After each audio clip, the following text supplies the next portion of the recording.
Welcome to my YouTube channel again. So today I just want to show you all a very quick way to achieve your numbered designs.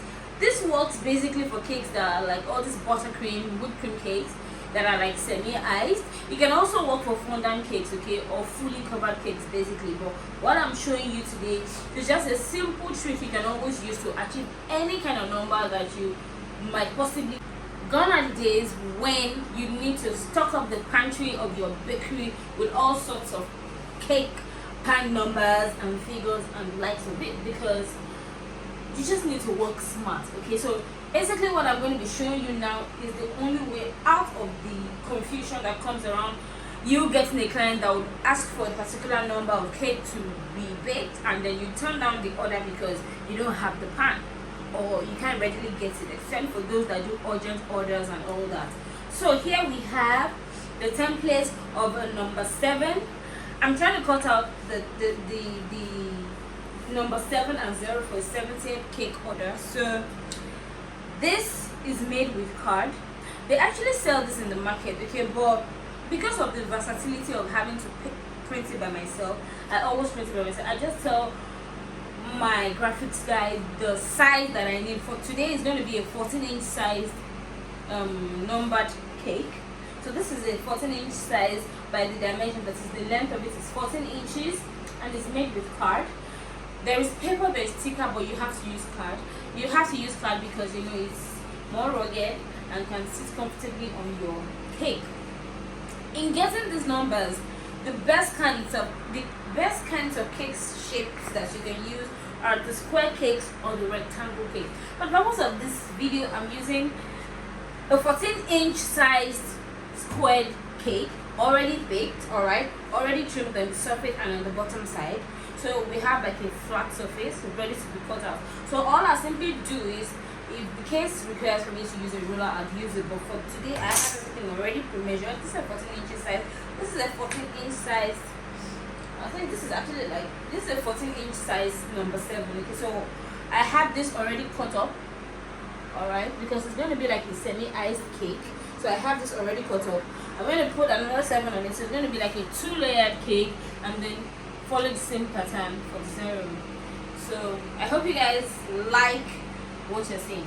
So you just go ahead, you just go straight to the point by just placing the template, you know, on the cake. You said, I told you set 14. So the cake is going to end up being something about 13 and a half. They're about almost 14. Okay, so I have a little allowance here because it's not a rectangle pan. Now listen, if it was a rectangle pan, I would have used it in the longitudinal pattern, use the longer part, so it will just sit comfortably on this. Alright, if I want to get this very accurate, I should have just made this like a 14 and then a 12 length, but I want the cake to have like equal sides. So all I just need to do is just to cut up this part, and then you can see that I have a little bit of like an inch extra where there isn't any cake. You have nothing to worry about. What you need to do, when you cut out these ones, you just need to take out some of it and just add it here, knowing fully well that when you finish decorating the cake, all of those will not show any longer. So this is just all about working smart, guys. So let me just take you through very quickly on how I achieved this on this as well. So I have my knife here. This is my trimming knife, very long. I have the knife that has the very thin serrated edges. Cuts better, they're always sharper than the ones that have the large serrated edges. So I just make sure it's firmly stuck to the surface of the cake. Then let me start from this side. So you just make sure you cut and make sure your hands are steady. Ensure you don't cut your cake too inside so that you don't reduce the size of your cake too much. So this is the first part of it. Yeah, this is a red velvet cake. So I have that. So then I'll go here now, rather than turning the cake, let me just trim out the parts that doesn't seem very even out. When you are trimming a cake like this, you have to be careful so you don't over trim, because it's almost difficult to add and patch, especially because this is going to be like a semi-iced cake. So you know, any unnecessary flaws will show and it would ruin the beauty of your cake. So we have that now. So I'm repeating this same process here. So again, I place my hand on this. Let me turn like this so it's easier for me. So place my hand like this, and then I just simply cut it again. You can actually achieve this in minutes. Alright, so and you don't need to worry about the leftover cake, okay, because the leftover cakes can always be used for those of you that maybe make cake pops, cakesicles, you know, and cakes like cake slices. Yes, you can very well easily use these leftovers. So we have this as well. So like I said earlier, there we have this. Ooh. So can you see my number 7 is ready? I didn't need to rush to the market. Like imagine if I just got this order yesterday. I don't have to worry that, oh god, I don't have number 7. How do I do this? After doing that, because you know this board is small and I'm trying to make it the same, you know, length with this one. Let me put this away here. I just want to show you how to like join the bottom part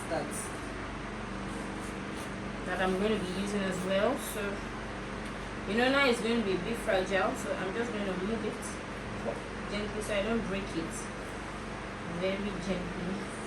Remember, it's actually a very soft cake too. So yeah, going.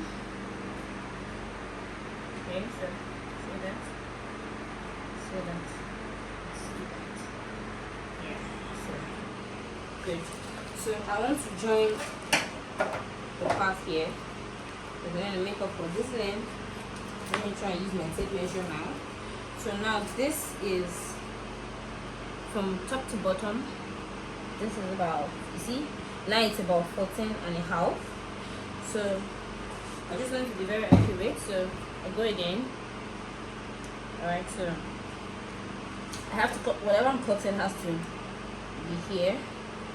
So let me do this now.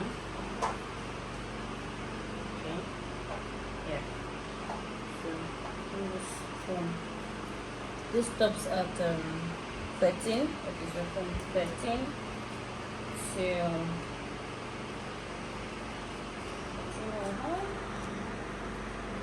trust me, this isn't hard, okay? It's not hard at all. I'm just trying to make sure that everything is perfect. Yeah. So we have that now. See that? Just simply add it here. One cut off the bits so you can blend it in better. Yeah. So you see that. So all I just need to do is just to trim it out to get it perfectly level to be the same height. So I'm going to be repeating this process for myself for my number 0 as well, but it's going to be the same method, the same approach, and the same technique that I used for this. So that'll be all for the video. Can you take a look at what this looks like? I'm going to be putting this on top of this to make a single number, and then repeat the process with the number 0 as well. So I do hope that this was a very helpful class. I hope you learned something new. I hope that you try it out, and I hope I was able to save you the headache of thinking hard when you get clients asking for numbers. I hope I was able to help you to save up some costs and save up a lot of space in your bakery, and how you have to stock up on all sizes of cake pans and all numbers and alphabets and all that. Mind you, this same pattern works for alphabets as well. You just need to print out whatever it is you want to print out. F, A, B, C, whatever it is. Just print it out and use it exactly the way I use it now. So, till next time guys, stay with me. Always come back to like my videos. Watch. Tell your friends about us. Subscribe to this YouTube channel if you always learn something when you come here. So till next time guys, I remain your favorite girl, Famous Desserts for you. Bye.